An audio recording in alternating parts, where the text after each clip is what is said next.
This evening, I'd like to talk about working with emotions and the way I characterize, a couple of ways I characterize the emotions that we have, that we feel, are brittle emotions, soft emotions. And there's lots of other words you could use, but I use these two words in order to illustrate some ideas here around training the mind, working with awareness, working with the warfare that we often experience in our minds, like this. Sometimes it's difficult.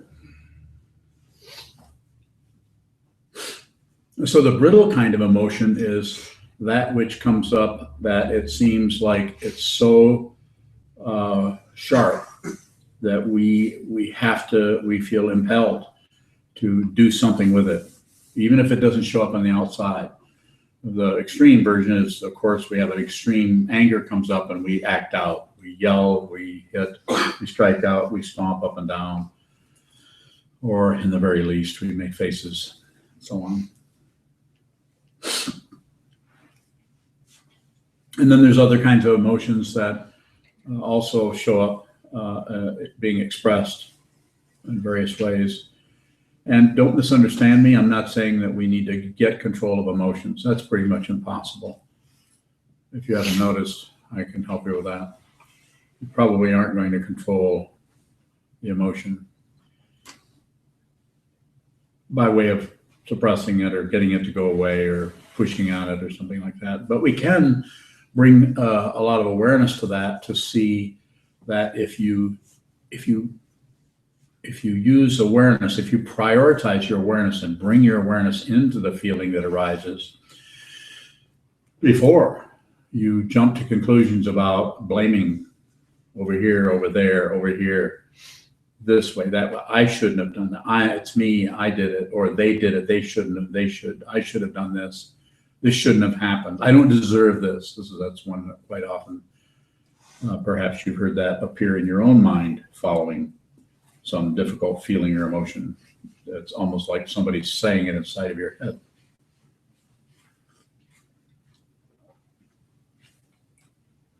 And in a practical sense, that could be true. There could be something to that. So lots of ways of working with this. One of the ways that if we have really intense, uncontrollable emotions, and we go to a capital P professional, psychiatrist, therapist, counselor, doctor, and so on, the standard empirical, materialistic, scientific, materialistic approach is to control it, stop it, without much time spent actually trying to see what it is. Quite often, if you haven't noticed this, I would be surprised, but people want to medicate you. They want to if you go and you have this, whatever the problem is, they want to medicate it without any investigation at all. If you're having any kind of difficulty at all, if they can't find out what that difficulty is, what do they call it? Anybody? Disorder. Depression. Yeah, just mental illness. Oh, mental illness. Okay. What do we do with that? And whereas in this particular approach here, in this awareness practice, we don't do that. We take awareness into that. We take awareness. We strengthen our awareness so that our awareness can drop down into that material and see very deeply what that disorder is all about, what that what that thing that is called mental illness or depression. That's a good name for anytime you feel bad about anything. They, instead of just saying we don't feel so good and we're not sure why, it's very tempting because it gives us that little feeling of control, doesn't it? It's like, well, if I feel depressed, well, at least I know what to call it. Probably not a good idea. I often say the minute if you're looking at something and the minute you name it, all investigation ceases when I say all, maybe a little bit still there. What was that I saw in there?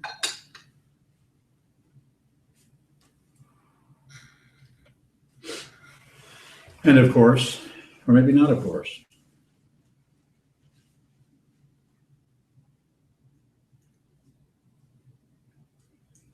That naming may give us a little bit of a distance from it so that we don't feel quite so sensitive to it. So it's that. So by naming, we manage to separate ourselves just slightly. So maybe some of the energy that was there that was unnameable and was exasperating or abrasive or rough or painful is shut down on slightly. And I could also say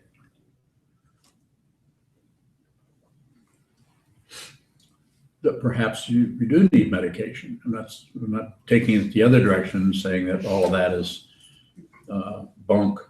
It's not. There's something to that. It's just that we should be a little tentative about whatever we do with the state of our minds or the minds of those close to us to jump to conclusions about anybody's state of awareness or what's happening with them. It's so easy, isn't it, for us to just, if somebody's acting a way that doesn't make any sense, is just to come up with a name for it. Well, they're crazy, or they're this or that, or they're unstable, or they've done too many drugs.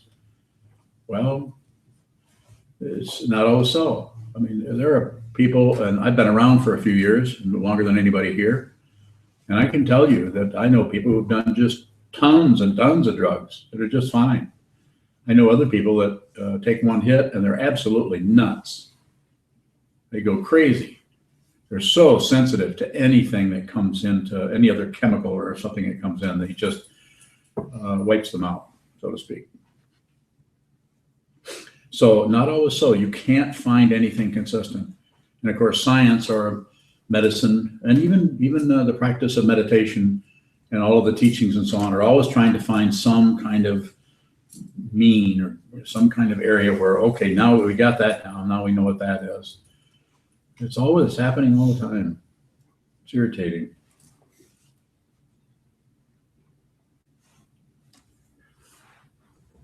Not that I get irritated.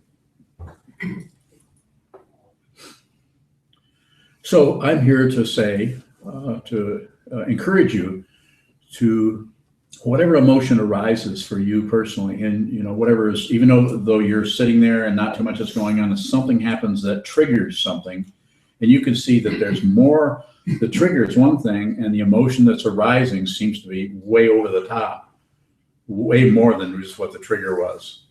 So you can kind of see through your own awareness already that I'm overreacting. The word the expression we usually say is I'm overreacting.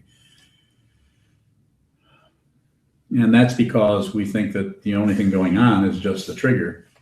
We don't realize that we may have little pockets of unexplored consciousness or unexplored little storage houses here and there. In the consciousness only tradition of Zen, Chan Buddhism, the Vijnanavada, this is often referred to as the Alaya Vijnana, or the storehouse consciousness, the eighth consciousness. There's the first five of the sense fields. There's a sixth of the thinking process. There's a seventh of the ego mind. And there's the eighth, which is like an attic where all the things are stored. So brittle emotions are, and maybe there's another word that might fit better, but it's like they're so sharp, and they're so it's such a there's no pliability there. They're something in that area is just so intense and so immovable that we can't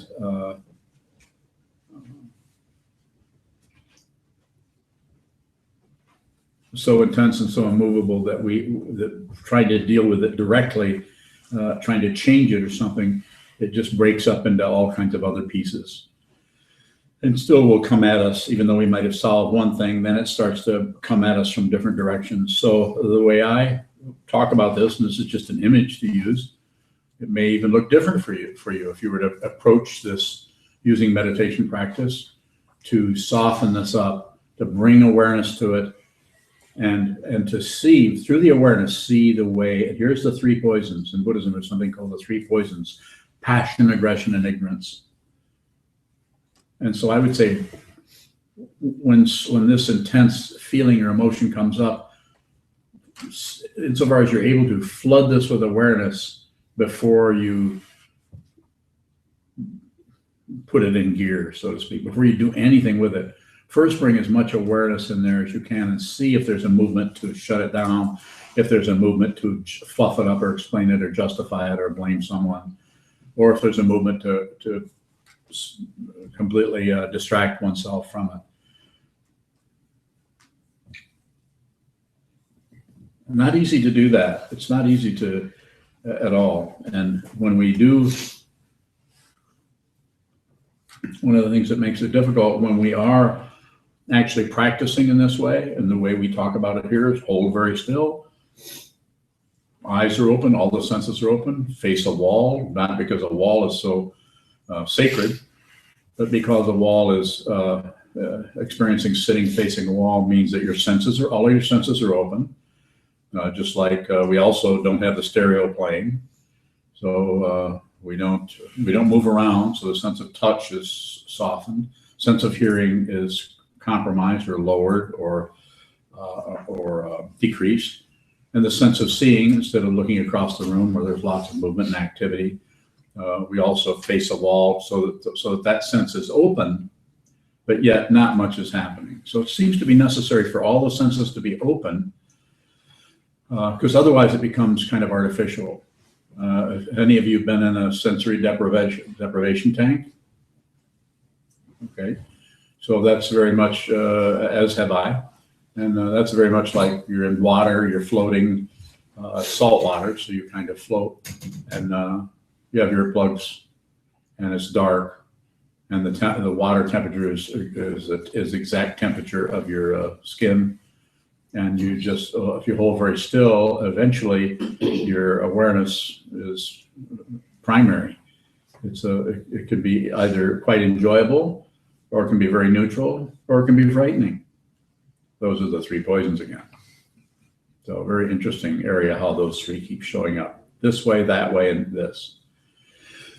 So by not sitting down and facing a wall, and just looking, what we're doing is that sense is open, functioning. We can see space, we can see distance, we can still hear traffic outside, maybe birds in the summertime, maybe someone next to us moving just slightly. All those sounds are necessary in order to sharpen the awareness. All the six sense fields are open. You can watch the thoughts come and go. It's not about stopping the thoughts, nor is it about following the thoughts or being mesmerized or hypnotized or entranced by the thought patterns. Buddhism is often called the middle way because it's not too tight, not too loose, not too much this way, not too much that way, but just a balanced way of looking at things that comes from the looking itself rather than some concept of balance. The concept of balance is just that, concept. It's like a recipe for macaroni and cheese. The recipe will not taste near as good as the macaroni and cheese. You ever tried to eat a recipe? No? No? Good. Good move. So I can continue to talk, but I'm also happy to respond to questions. Just Chazan. Did you talk about soft emotions?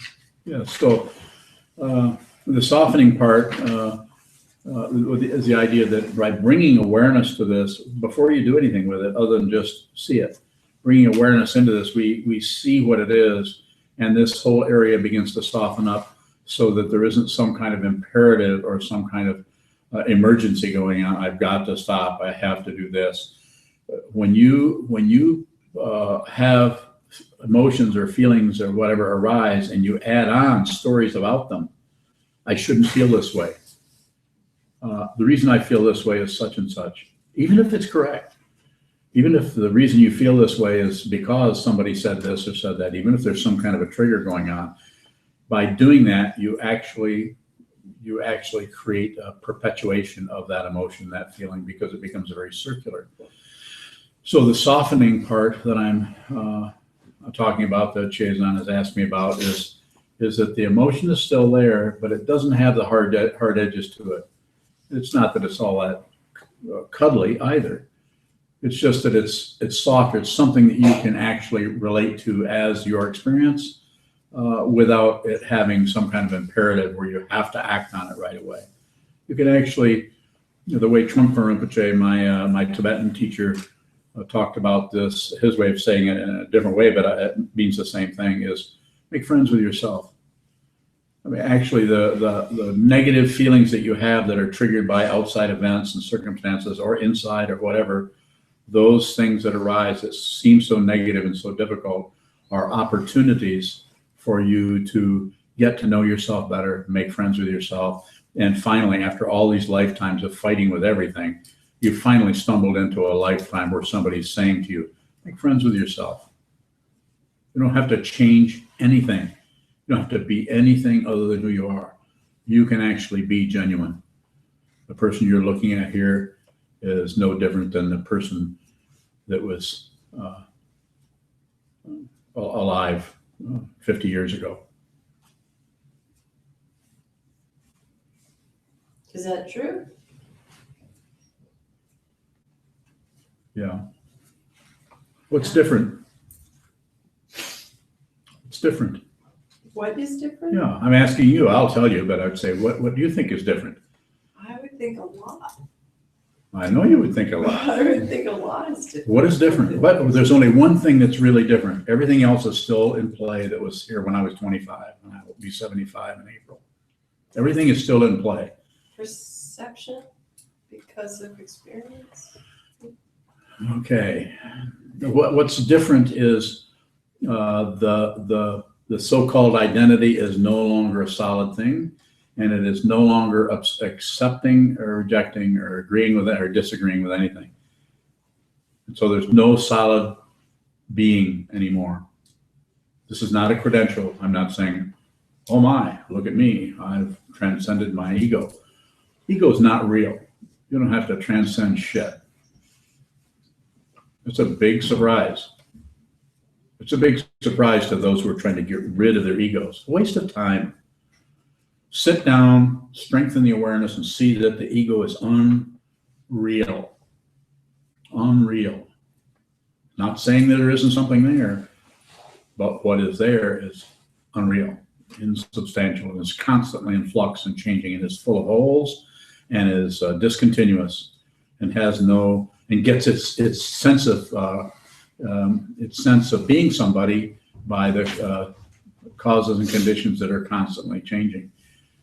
I often say, if you want to know where your ego is at, I can show you just by insulting you. If you don't believe in your self-centeredness, then you won't be insulted no matter what I say. Or I could compliment you. You know, you would go, all right. Somebody finally noticed how wonderful I am. You would puff up. Even if you try to hide it, if you notice that somebody compliments you, you try not to be, you don't want to look too, self-centered. You know, where it's little tiny kids, if you compliment them, they go like Ruby in the other room. When you compliment her, and she'll be all smiles. If you criticize her, she'll frown at you. She's very genuine, yes. I forgot. That sounds like me. I remember it. Yeah. Yeah, go ahead. So if you're constantly in flux and changing, then you're really not the same person that you were 50 years ago, right? Yeah. Constantly. Yeah, it's from the point of view of which I'm expressing it, it's the same person. And the reason I say that is the same kinds of thoughts and thought patterns and things are going through back and forth. I just don't believe them. 50 years ago, I believed these and I thought I had to do something about them. I thought I had to change myself, stop thinking a certain way, be a different person. I mean, when 25 or 50, 60 years ago, I was a liar and a thief. I've shared that with people before. It's nothing new. When I was, especially when I was very young, I just found myself doing that. If I go into a hardware store, all I can think about is how to steal shit. What's different? I don't do it.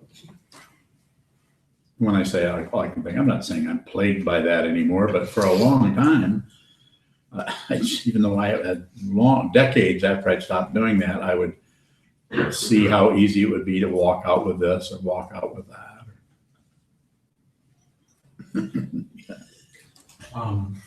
Yes. Does the feeling still arise when someone compliments or insults you? It can, and if it does, it's fairly slight. But it can. It could be really strong. It could be weak. And what I'm interested in now is watching that. I'm quite fascinated by the intensity of emotions around with something that is basically insubstantial, like a self that can succeed. And so the insight that pervades that replaces, you could say, replaces that self-centeredness is seeing that the equanimity of the balance, that you're not any better. There's no way you could ever be better than anyone else. This week you're up, the next week you're down. This lifetime you're up, the next lifetime you're down. It's completely discontinuous identity all over the place. This lifetime as a man, this next time as a woman, then a victim, now a perpetrator, now victim.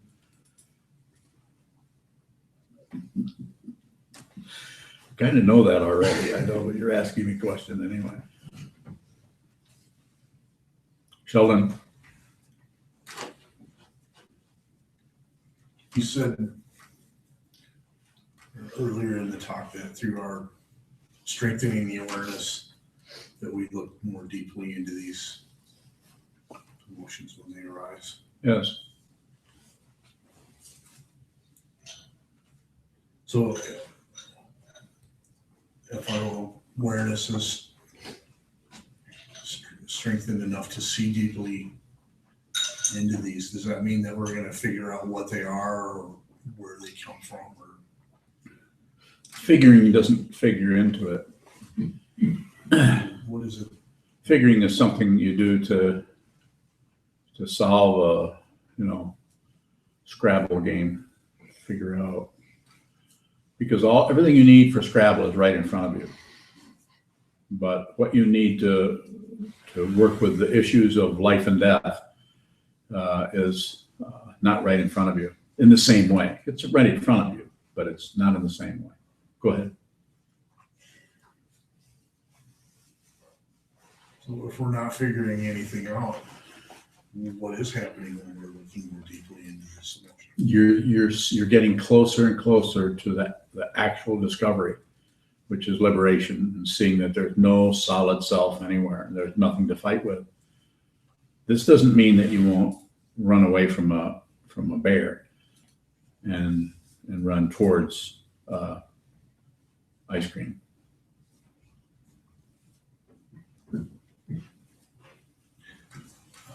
I have a different question. Good. The emotions that come up off the cushion, specifically when, for me anyways, when I'm exposing myself to art of just about any kind, music or Okay. pictures. I'm following you. What's your question? Any of that stuff. A lot of those things bring really, really strong emotional responses to me. Is that a different thing than what you're talking about tonight?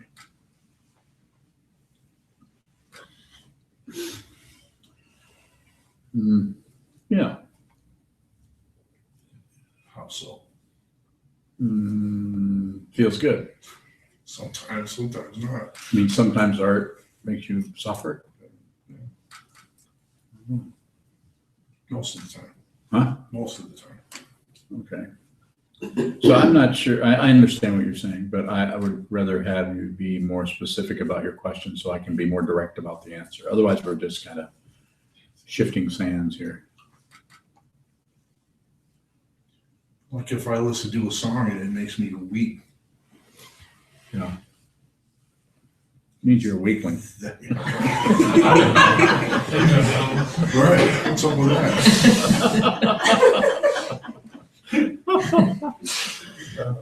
No, I often sob when I listen to music too. Especially thus spake Zarathustra.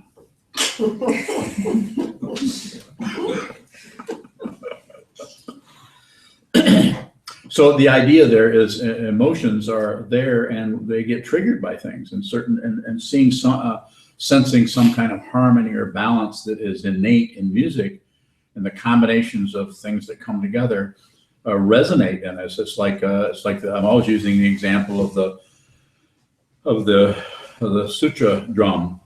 The sutra drum, and if the temperature and the humidity and everything's just right in here, you strike that, and that window right over there will vibrate. No other windows, just that one. The other ones just go, what? Why is he vibrating? I don't see anything in that. It's just a drum. But that window really feels the vibe. The Buddhist window. The rest of them are just ordinary old Protestant windows. So that vibration is you could use that as an image or metaphor for how we feel. We hear music, or that's what art is about. It takes us from this physical, you could say this physical dimension of being here and and making a living and building buildings and very pragmatic, counting our money or counting our bills, whatever the case may be. And then art, something that transcends this world or starts to point towards something beyond this. And it's kind of art takes us into a kind of a spiritual dimension.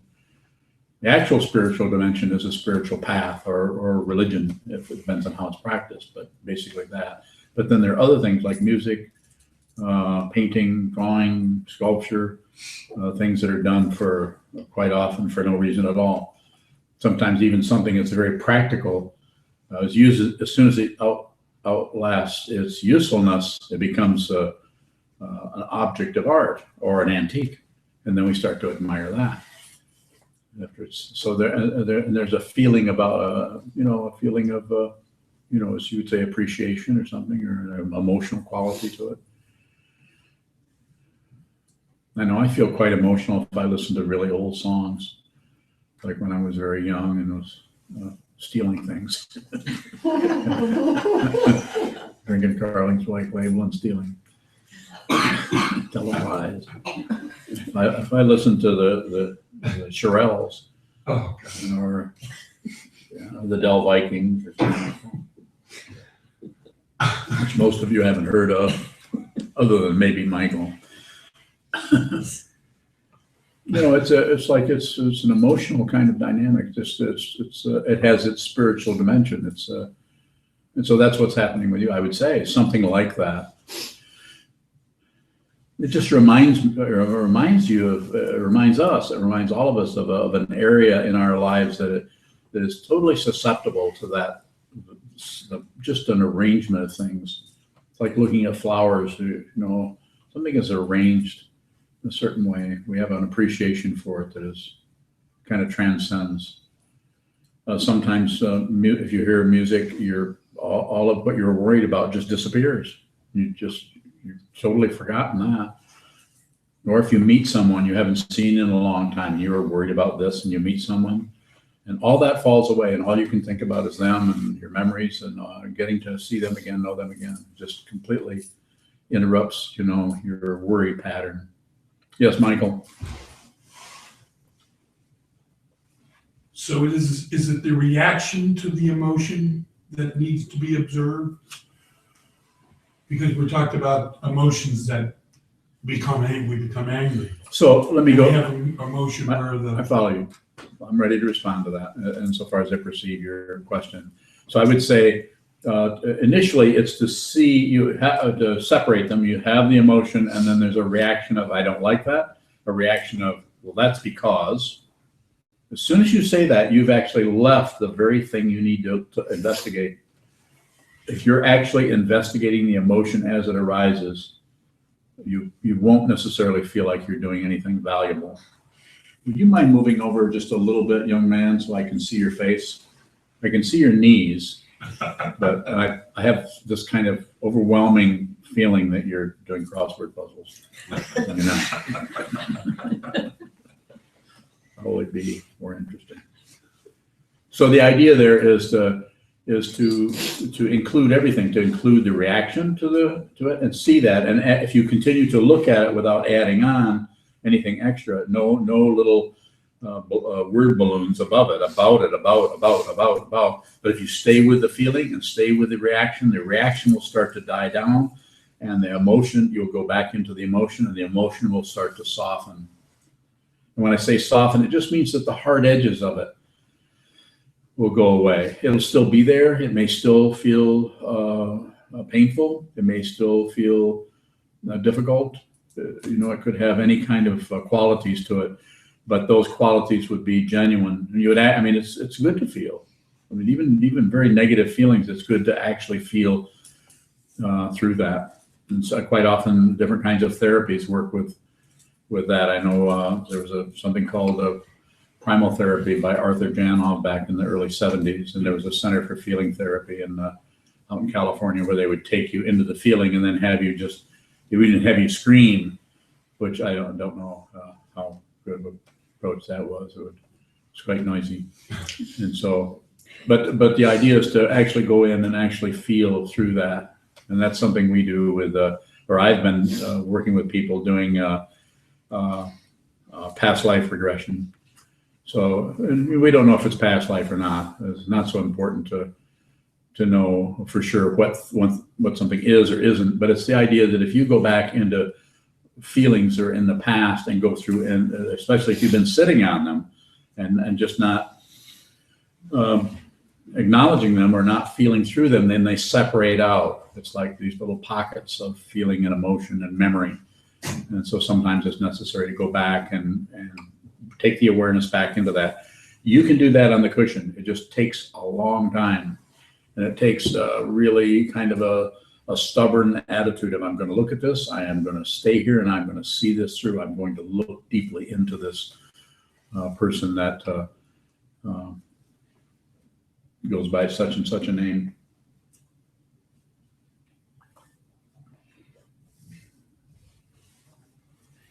Questions on the phone?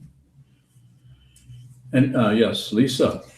A lot of what we've been talking about is negative emotions. Is it just as important to look at the positive emotions, joy or happiness? Or Sure. that? Sure. And so what's your question about it?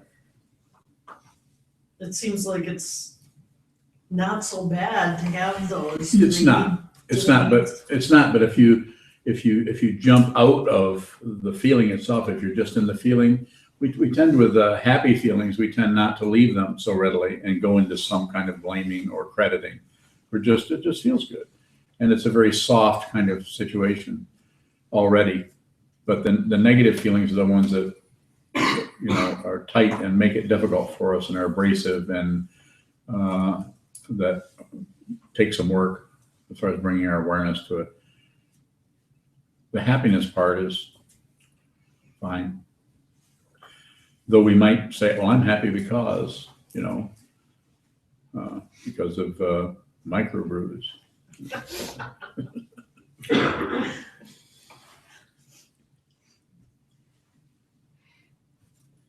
Yeah. So how does one help a person who's suffering, who is not a meditator, and who No. has absolutely no interest in meditation or Buddhism, Yes. how does one help someone like that who's asking for help, but that is not a path that they're interested in? So this is different with every situation, depends on all the things, whether you're related to them, how often you see them, what your whole dynamic is about. All that has to be taken into consideration. But the best thing you can do for anybody you meet is just to be with them and listen to them and ask them, how are you doing? And they will, quite often people would just tell you. And if you feel like you're being dumped on, then probably you're not doing too good of a job of being with them, because you're feeling a little bit of resentment about, you think they need to get over that, what's going on there. And that you just about have to be with them, not sympathizing like, oh, you poor thing necessarily, but actually just be with her and resonate, just like the drum in the window, just resonate with that feeling, at least for while you're listening to them. After that's over with and they've gone another way, then your insight into that might show up as a different understanding of that. But while you're with them, the very best thing I think that you can do for anyone is just to be with them. This is, we actually, when we did the takasage, when we put the robes on our heads and did the vow in there, the bodhisattva vow, or the vow of the Mahayana path of monastic vow and lay practitioner's vow, is to be with all things or save all beings. I like saying be with all things. This means that whatever comes, I'm not going to accept it, reject it, or look away. I'm not going to accept it. You don't need to accept anything. I'm not going to reject it, go to war with it, and I'm not going to look away or distract myself. I'm going to keep my eyes right on that. Same thing with your friend or whoever you're working with. When you're sitting, look at their body language. Don't interpret it. Look at your own. Watch where your hands are. Know where your own feet are. Know what it feels like to sit in a chair as you talk to them. They're sitting in a chair, possibly. You're in a chair, and they're saying, I just really am feeling this or feeling that, and I don't know what to do. I really need help. And then, if you listen, eventually you'll see a clue in there, an area where they may actually want help. Maybe the only thing you can do is be with them. Being a meditation teacher and having done this for decades, I know what it's like to sit and listen to somebody who tells you they want help, but does not want help. They just want to complain. And if they do, then the best thing you can do is listen to them. And occasionally you'll say, so how can I help you? Well, I don't know. Can't you see what a mess I am? Nobody can fix me. Nobody can help me. There isn't any help for me. Then all you can do is just say, well, I don't know. Say, well, don't you agree? Not necessarily. Well, what would you do? And then if they really mean that, then you could say, you might have to check and say, do you really want to know what I would do? And they say, well, of course, you tell me to meditate. And they'll peh. And then you can just shut up and listen some more. Or you can, if they're really wearing you out, then excuse yourself and leave. Don't sit. If it's really hard work for you to sit there, do what you can to be genuine, be there with them, and then at some point, say, "Well, been nice talking to you. I got to go." And that's simple. You don't have to make anything beyond that. And then when you see them again, then do your best to be with them. And I think if one does that without some kind of feeling like you've got to solve their problem, but if you really respect them and know that being them might be really difficult, we don't know what it's like to, as they say, walk in somebody else's moccasins. I mean, sometimes each person has a really incredibly difficult karma to deal with, and they're suffering. And so even though to us it might look like, just knock it off, running in circles, and straighten up, whatever. But to be that person might be really, really difficult. And you may be the only person the only person they've met that will actually sit and listen to them. And everybody else is trying to fix them or get them to go to church or go to AA or go to, the Center for Feeling Therapy in California. Or, do something. Let's fix this. You need a therapist. You need. pretty unusual to sit and just listen to someone talk to you. Look at their eye movements, watch their movements, not to interpret, but just to be, if you're watching what somebody is doing with their body, you're hearing a lot more about what's going on with them than just the content of their words. More? As you say, there comes a point of irritation. Yeah. Yeah. Of course it Like, does. okay, that's enough of this. Yeah. And so that, I guess, for me, is my own. So the other thing I would say on top of that, though, you're not really asked this directly, but I'm gonna lay it on you. And that is train yourself. So train this. Train this so that the frustration that is happening out there in the world, so you can be with people and be generous. I mean, I'm not talking about the obvious kind of generosity. I'm talking about the kind of generosity that goes completely unnoticed, which is just being with people and trusting and letting people be who they are. And the way you can do that is make friends with this, and you won't have an enemy anywhere. And then carry a big stick. Sheldon. So what if the situation is the person that you're listening to is dumping on you? What if that person comes to you? Yes. How do you excuse yourself from that situation? Tell me more. What if you're at your house and somebody comes over and they just start talking to you about whatever their problems are, and they just go on and on and on. And So listen. can you take 10 minutes?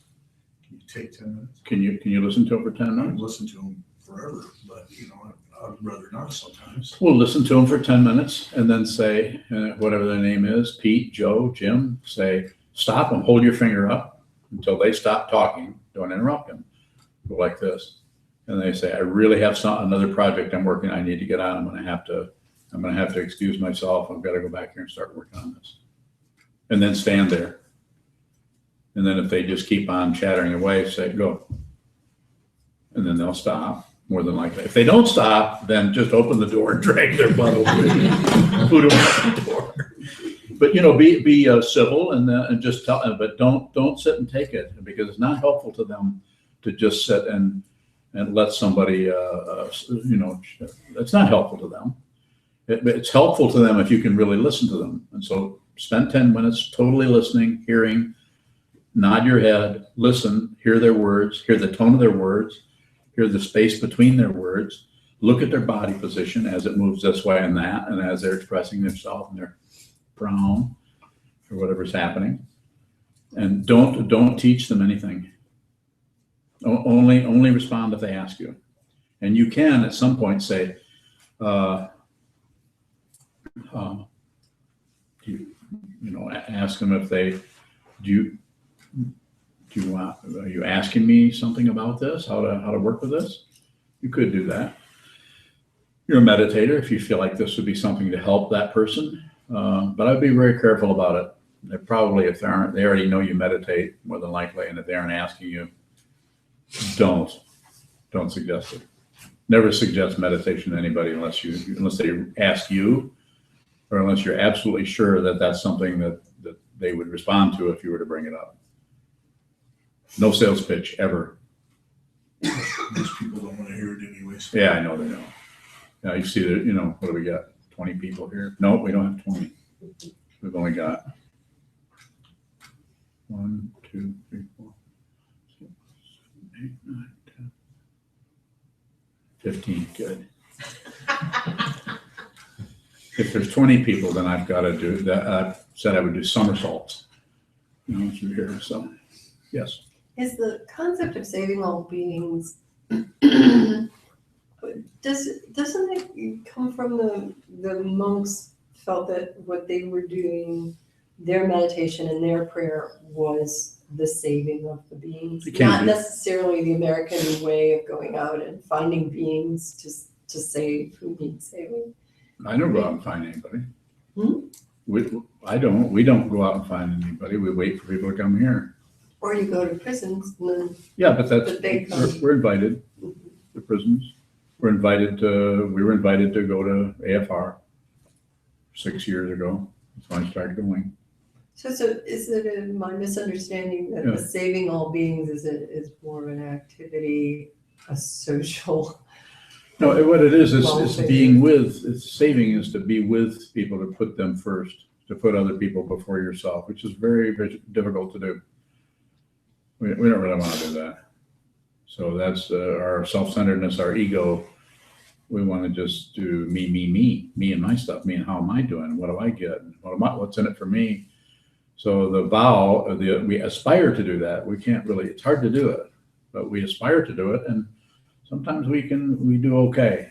Sometimes we get inspired and we realize this is a really good way to spend your life, whatever life you have, of helping people where they're at, meeting people where they're at. And if they're ready for your help, they'll let you know. If they're not, zip.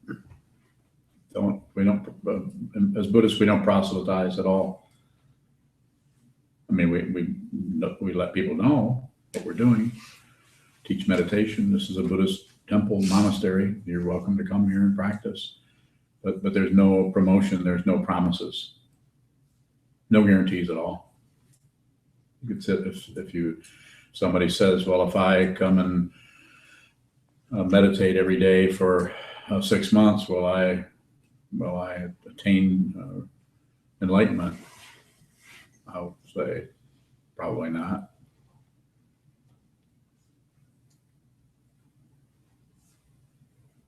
And then they might say, well, why should I do it then?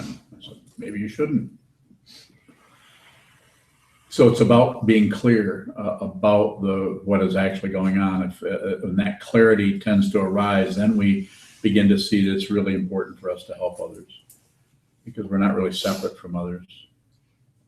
Just looks like it. Michael? How do you bring this awareness to the mundane everyday life, especially with emotions? Don't forget gravity. Don't forget your own body position. Don't forget.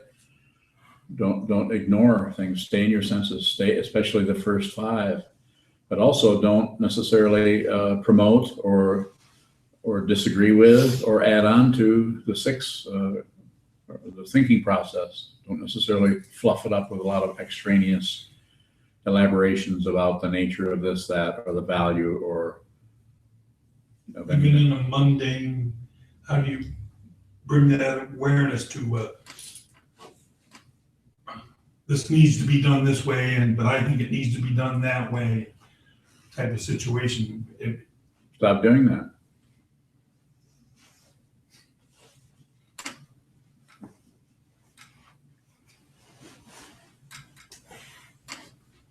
Good luck. Do you know what I mean by stop doing that? Prioritize the awareness over what's happening in the awareness. Awareness is like the space in this room. Thoughts and ideas and projects and figuring out are like the people in this room. Stay in the space. Space doesn't do anything except just accommodate everything. During the mundane day, I'm not aware of the space. That's awareness. That you can actually say you're not aware of the space is awareness. But that's post the emotion, it seems like. Well, The emotion has happened and yeah. gone to war, and now I Okay. say, all right, I went to war. Okay. Now, how would you respond to that? Still awareness. Okay. Well, actually, I didn't hear his Go response. ahead. Still awareness. You said it's still awareness. And it is. You don't have to accomplish. There's nothing to accomplish. It's only about being aware. And then it works its way out. We barely know how to move our hands. So get out of the habit of accomplishment? Is that what you I mean didn't by say stop that. doing that? No, and I don't think he's saying that either. It just means bring awareness to that and then let it mix up whatever it needs to. We don't know what the causes and conditions are of any situation. The physical world is so incredibly complicated. Everything is so complicated that just stay back. You'll know if you need to step into something and pull on it or push on it. Yes. So if the awareness doesn't come until later, how is it helpful in the situation? Don't worry about it. Okay. Any questions from our guests this evening? So I've made myself completely clear. You have no questions. Dylan? No? Sent you. Do thoughts and emotions arise in a similar way? I think they do. I think they, Trunk Rinpoche called emotions high-speed thoughts. I don't know if I would agree with that so much, but I wouldn't disagree either. It's just a way of talking about it so you can kind of put it to rest and stop laboring over what it is. We don't know what they are. Have you noticed that? We all have thoughts, no idea what they are. They come and they go. They don't have a front and a back. Have you noticed that? You can't see where one thought ends and the other begins. Yet some thoughts begin and some end, but it isn't like looking at the end of a train going away. Well, that's the end of that train of thought. Look, I can tell it's got a caboose on it. No more cabooses. Doesn't the Rolling Stones have a really great song where it talks about a red light on the back of a train? What's the name of that song? Anybody know? Has anybody heard of the Rolling Stones?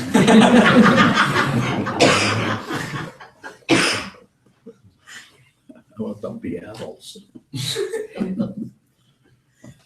So it's a little after 9. Any questions here in the peanut gallery? Okay, any on the line? Anyone join us at all? 5 people, but no questions. The 5 people that joined us are all enlightened. No questions. They're just here to check up on me and see if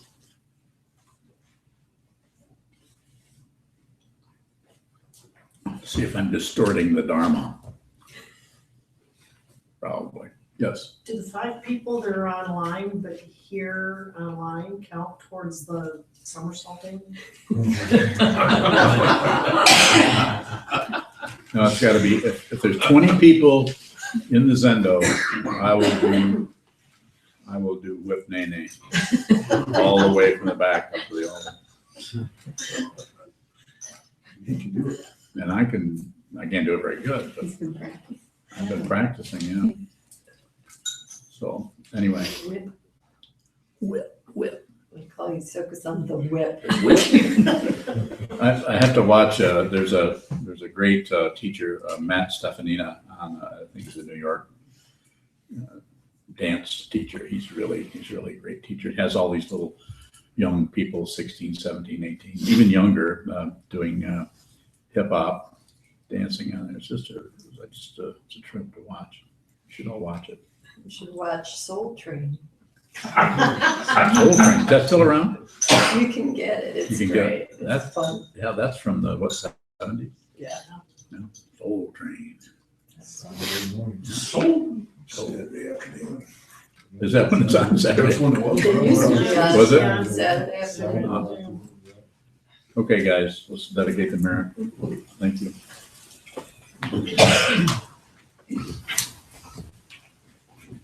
We used to watch American Bandstand. Yeah. The dedication of merit is in the back of your red chant book.